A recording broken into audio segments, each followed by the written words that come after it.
The president is the chief legislature. We talked about the veto. Talked about it can be overridden with 2/3 support of both houses. We talked about the pocket veto.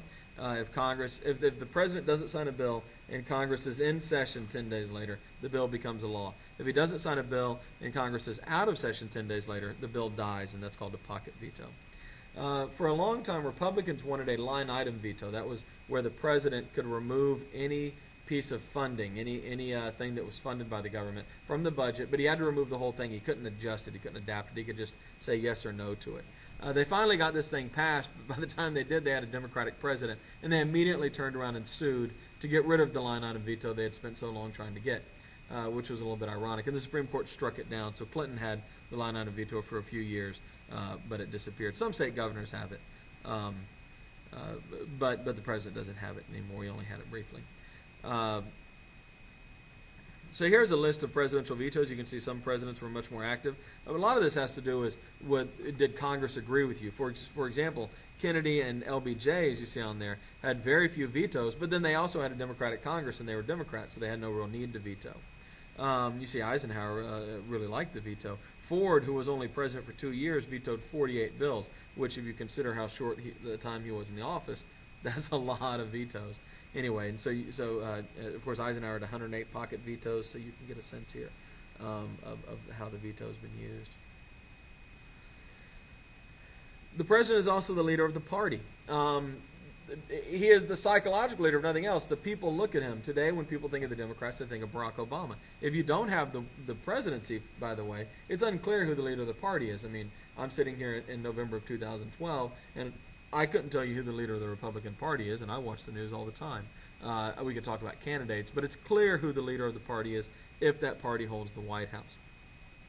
The president can't always count on party support, particularly on controversial issues. For example, LBJ had Southern Democrats, and LBJ was a Southern Democrat, abandon him on many issues when he began pushing for civil rights. So it's just not as simple as the Democrats will support the Democratic president. Sometimes that doesn't work.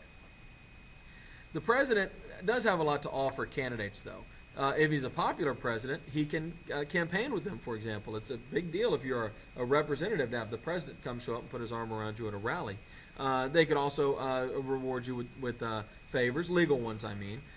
Support from the president, mentioning you in a press conference or something like that could be a really big deal.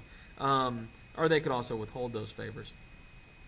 And Congress is very concerned with how their president is perceived. If you're a Democrat and you're running for re-election and the Democratic president is running for re-election, you want him to be positively perceived because the people don't really pay much attention to Congress, and they're far more likely to vote based on how they perceive the president.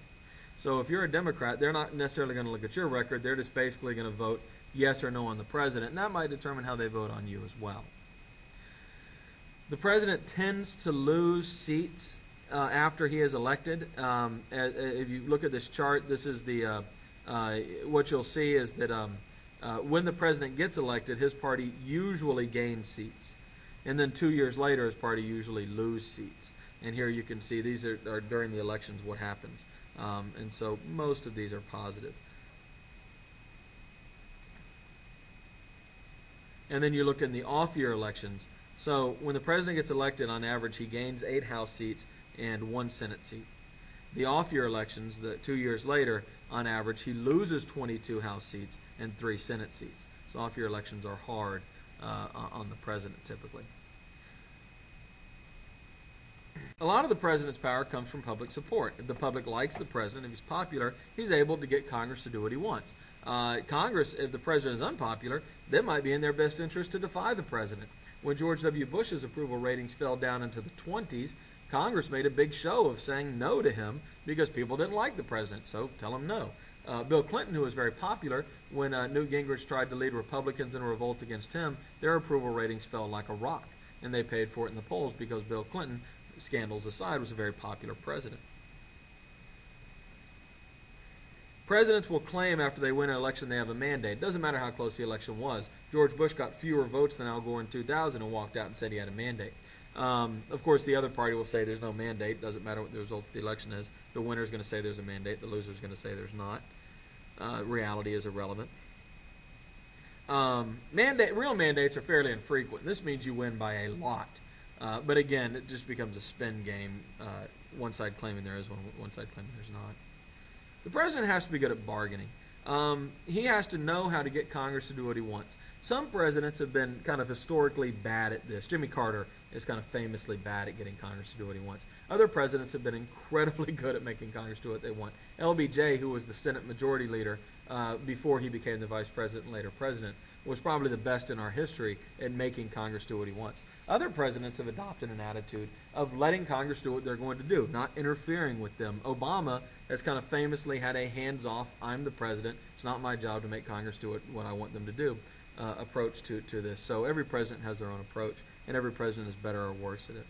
A lot of times there will be a honeymoon after the election where the president can get what he wants. The idea being the people have endorsed this guy, so Congress should shut up and give him what he wants.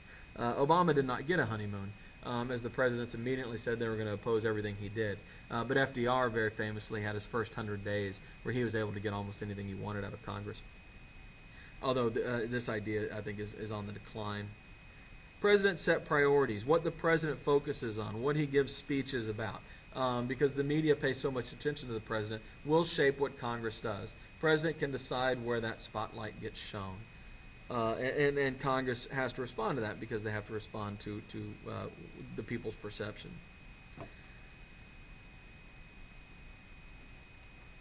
The president is the chief diplomat. He negotiates treaties with other countries.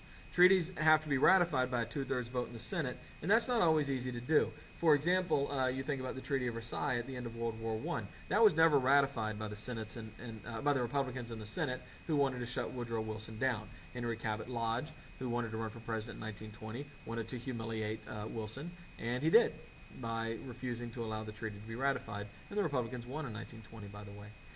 Presidents will now get around this. For example, when Bush wanted to sign a deal with the Iraqis to get out of Iraq, he just didn't call it a treaty. He called it an agreement.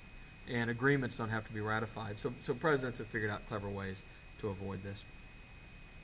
Executive agreements are also used to, well, that's what I was talking about. They just call it something else. Presidents sometimes will often negotiate for peace between other countries. Teddy Roosevelt, for example, while he was president, negotiated an end to a war between Japan and Russia. He won a Nobel Prize for that. So sometimes we're called on to use our diplomatic corps to resolve situations we're not even directly involved in. And of course, America has a lot of powerful allies, and we're often considered the leader of those groups. So George H.W. Bush, for example, led a coalition of nations under the United Nations into Kuwait to push the Iraqis out when Saddam Hussein invaded Kuwait. And so very often we're not just leading America, but we're leading a lot of the powerful nations on the planet.